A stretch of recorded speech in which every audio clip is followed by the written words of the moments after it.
Bonjour à tous et bienvenue sur cette étude de cas. Le but de cette étude de cas est de revoir tous les éléments que nous avons vus jusque-là, en analysant le taux de chômage aux États-Unis. Commençons sans plus tarder par définir le chômage. Alors, qu'est-ce que le chômage ? Le chômage désigne la situation où des individus qui sont en âge de travailler sont disponibles pour travailler et recherchent activement un emploi, mais ne parviennent pas à en trouver. Le taux de chômage est un indicateur essentiel pour les gouvernements, notamment pour mesurer le marché de l'emploi. Un taux de chômage élevé a un impact négatif sur l'économie, car une augmentation du taux de chômage entraîne des difficultés financières pour l'ensemble de la société. Les consommateurs ayant un pouvoir d'achat moins élevé seront moins enclins à consommer. Donc, un taux de chômage élevé réduit la demande, c'est-à-dire que les consommateurs achètent moins de biens et services. Ce qui entraîne une baisse des profits pour les entreprises, ce qui va entraîner des coupes budgétaires ainsi qu'une augmentation des licenciements. Et à terme, cela va provoquer encore plus de chômage. Donc cela crée un cercle vicieux. Le chômage entraîne le chômage. Et c'est compliqué d'inverser la tendance sans une intervention. Le taux de chômage est un indicateur essentiel d'un ralentissement de l'économie ou d'une crise économique. Par exemple, avant la crise de 2008, le taux de chômage aux États-Unis était de 5%, et durant la crise de 2008, le taux de chômage a atteint 10%. Et plus récemment, pendant la crise du Covid-19, le taux de chômage a atteint 15% aux États-Unis. L'agence gouvernementale chargée de mesurer le marché de l'emploi aux États-Unis est le Bureau of Labor Statistics, qu'on abrégera par BLS. Le BLS est chargé de collecter, d'analyser et de publier des données statistiques liées au marché du travail et à l'emploi aux États-Unis. Cela inclut des informations sur le chômage, l'emploi, les salaires, les conditions de travail et bien d'autres aspects du marché de travail. Les données fournies par le BLS sont largement utilisées par les économistes, les chercheurs, les responsables politiques et d'autres acteurs pour comprendre l'évolution de l'économie américaine et prendre des décisions informées. Une question que vous devez vous poser est comment savent-ils si une personne est au chômage ou employée ? Malheureusement, il n'existe pas une base de données sur l'ensemble de la population américaine. Et même s'il en existait une, sonder tous les Américains prendrait un temps fou. Pour connaître le taux de chômage dans la population, ils prennent un échantillon aléatoire et infèrent le résultat sur la population.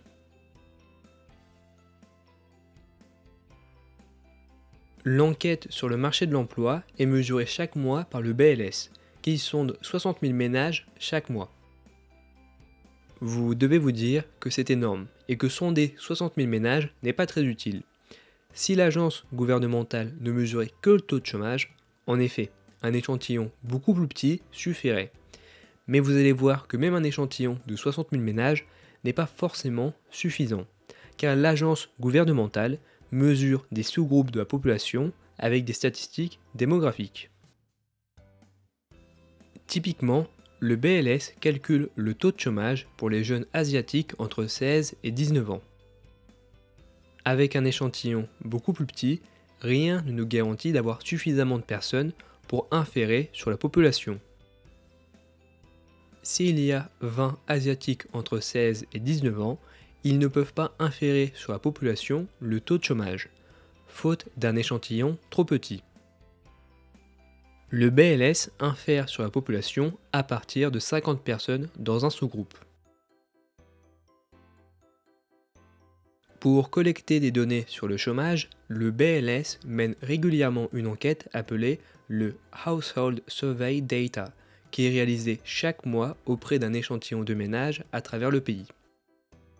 Cette enquête nécessite la participation d'un grand nombre d'intervieweurs pour contacter et interroger les ménages sélectionnés. Récolter ces données coûte extrêmement cher. C'est pour cette raison que les entreprises se tournent plus vers des échantillons de convenance. Bref, analysons en détail le taux de chômage aux États-Unis. L'objectif est que vous ayez une compréhension globale d'une analyse de données. Premièrement, comment le BLS crée son échantillon. Il utilise une méthode similaire à l'échantillon aléatoire simple, c'est l'échantillonnage en grappes à plusieurs étapes. Dès que l'échantillonnage est effectué, il sonde les Américains avec un questionnaire qui est à la fois fiable et valide, et puis récolte les données où ils effectuent une analyse de données. Alors, quand vous sondez des individus, vous aurez toujours une partie qui ne répondra pas, soit parce qu'ils ne sont pas là, soit parce qu'ils ne veulent pas répondre. Et il est important que le pourcentage de non-réponse soit le plus bas possible. Le BLS questionne toutes les personnes de 16 ans ou plus au sein d'un foyer et leur demande de relater leur expérience professionnelle de la semaine précédente. En fonction des réponses, le BLS peut classer la personne en 3 catégories: les employés, les chômeurs et ceux qui sont en dehors du marché du travail. Selon l'agence, une personne est classée employée si elle a travaillé en tant que salarié la semaine précédente, ou travaillé pour leur propre entreprise, leur propre profession, leur propre exploitation agricole, ou a travaillé sans rémunération au moins 15 heures dans une entreprise ou exploitation agricole familiale.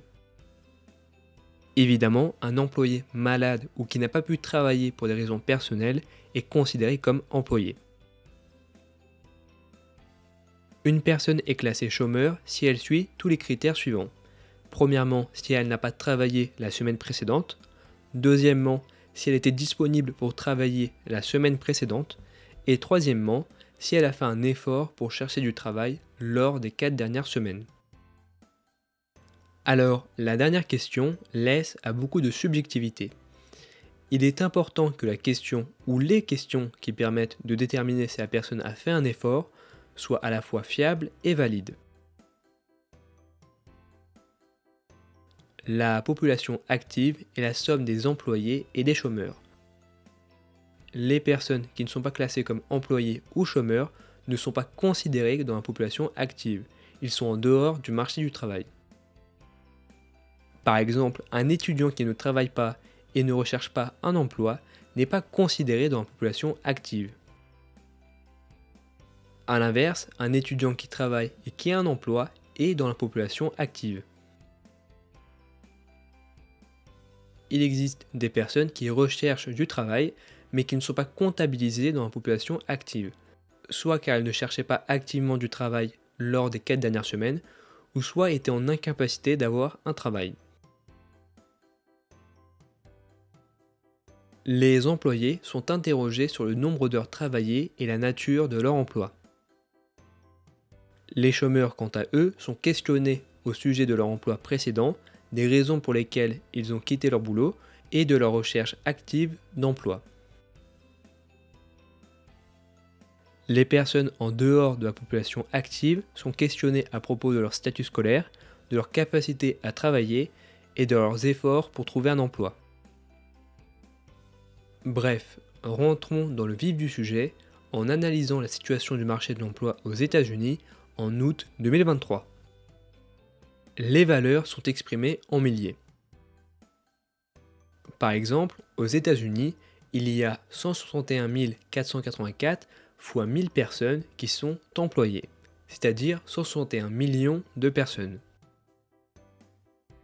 La population active est de 167 millions de personnes. Pour calculer le taux de chômage, nous faisons le rapport entre le nombre de chômeurs et la population active.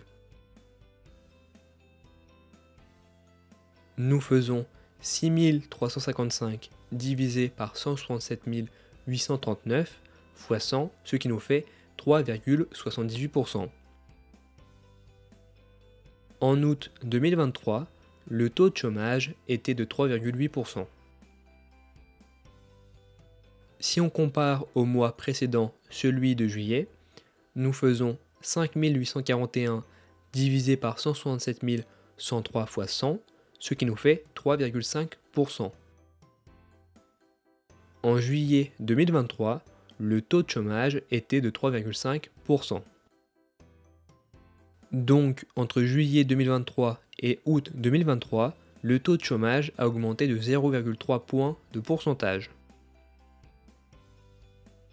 Il serait intéressant de comparer le taux de chômage avec l'année précédente. Peut-être qu'en août, le taux de chômage est toujours un peu plus élevé qu'en juillet. Nous faisons 6021 divisé par 164 714 fois 100, ce qui nous fait 3,6%. En août 2022, le taux de chômage était de 3,6%. La différence est de 0,2 points de pourcentage. Donc la différence est relativement faible. Un taux de chômage de 3,8% est extrêmement faible. C'est un indicateur positif pour le marché de l'emploi. Cela suggère que la grande majorité de la population en âge de travailler est employée. Ces personnes ont un pouvoir d'achat plus élevé et contribuent plus facilement à la croissance économique. Mais attention, il ne faut jamais conclure à partir d'un taux ou d'une moyenne, car ces mesures ne prennent pas en compte les disparités entre les groupes d'individus. Il y a sûrement de grandes différences entre les sous-groupes, peut-être entre les hommes et les femmes, entre les jeunes et les vieux, ou encore entre les différentes ethnies. Il faut analyser plus en détail le marché de l'emploi. Voici la situation du marché de l'emploi aux États-Unis en août 2023 entre les hommes et les femmes. Le taux de chômage pour les hommes est de 4%, tandis que pour les femmes, le taux de chômage est de 3,5%. Donc le taux de chômage pour les hommes est plus élevé que pour les femmes. Avec ce tableau, nous avons analysé seulement une variable, mais nous pouvons aller plus loin. Comparer le taux de chômage avec 3 variables, l'ethnie, l'âge et le sexe, en utilisant un tableau de contingence. Alors malheureusement, il n'y a pas de données en fonction du sexe et de l'ethnie pour le taux de chômage des 16-19 ans. Nous avons seulement le taux de chômage en fonction de l'ethnie pour les 16-19 ans. Le taux de chômage pour les 16-19 ans est de 12,2%. Pour les blancs, le taux de chômage est de 10,9%. Et pour les afro-américains, le taux de chômage est de 16,9%. Donc, nous remarquons que le taux de chômage pour les jeunes entre 16 et 19 ans est très élevé, avec un taux de 12,2%. De plus, on remarque que les Afro-Américains sont beaucoup plus touchés par le chômage que les Blancs, et nous retrouvons cette différence pour les personnes de plus de 20 ans. On remarque que pour les plus de 20 ans, peu importe l'ethnie, les femmes sont moins touchées par le chômage que les hommes. Il peut être intéressant de voir l'évolution avec ce tableau de contingence entre les différents mois.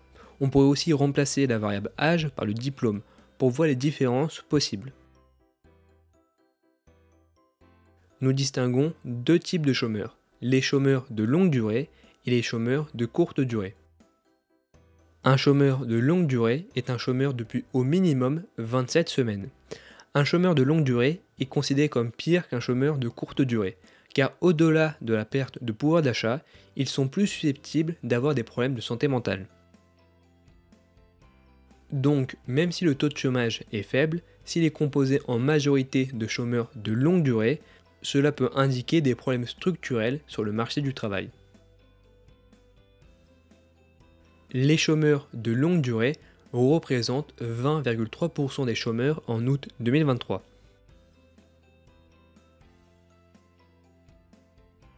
Il serait intéressant de mesurer le nombre de personnes qui sont en dehors de la population active et qui recherchent un travail.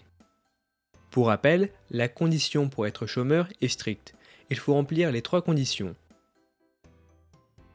Si une personne n'a pas cherché du travail la semaine précédente, mais on a cherché les semaines auparavant, elle ne sera pas considérée comme chômeur, mais en dehors de la population active. La condition pour être chômeur a tendance à exclure des personnes qui recherchent du travail depuis une longue durée, c'est-à-dire les chômeurs de longue durée.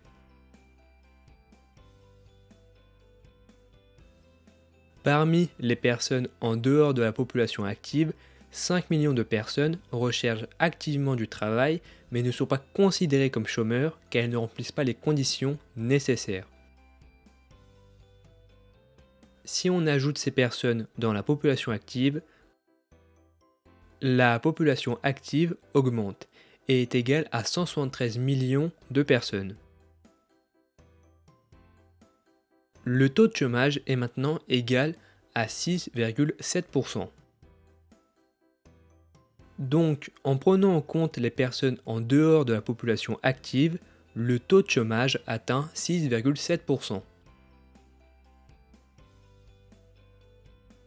Il faut faire extrêmement attention à ce que nous affirmons lors d'une analyse de données, car toutes les informations sont sujettes à de la variabilité. Et là, vous devez vous dire pourquoi. Parce que les informations viennent d'un échantillon aléatoire. Si le BLS avait pris un autre échantillon, ils auraient eu un taux de chômage différent. Pour mesurer cette variabilité entre les échantillons, nous calculons l'erreur type. Plus l'erreur type est petite, plus la variabilité entre les échantillons est petite, ce qui signifie que l'estimation sera précise. Et inversement, plus l'erreur type est grand, plus il y a de la variabilité entre les échantillons, et plus notre estimation sera imprécise. Avec un échantillon aléatoire simple, nous connaissons la formule de l'erreur type. Mais si l'échantillon aléatoire n'est pas simple, nous ne pouvons pas utiliser cette formule. Mais alors, comment mesurer l'erreur type ? Nous estimons l'erreur type en utilisant la méthode Half Sample Method. L'idée est très simple. Si on souhaite connaître l'erreur type, il suffit de prendre un autre échantillon dans les mêmes conditions avec le même questionnaire et calculer le taux de chômage.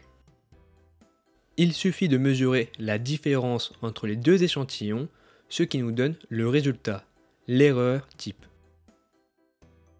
Plus nous prenons d'échantillons, plus l'erreur type sera précise. Alors, évidemment, personne n'utilise 2 échantillons ou plus, car cela coûterait trop cher. En réalité, nous séparons l'enquête en deux. En 2 enquêtes indépendantes et mesurons le taux de chômage pour les 2 enquêtes. Imaginez que dans la première enquête, le taux de chômage est de 3,8% et dans la seconde enquête, le taux de chômage est de 3,6%.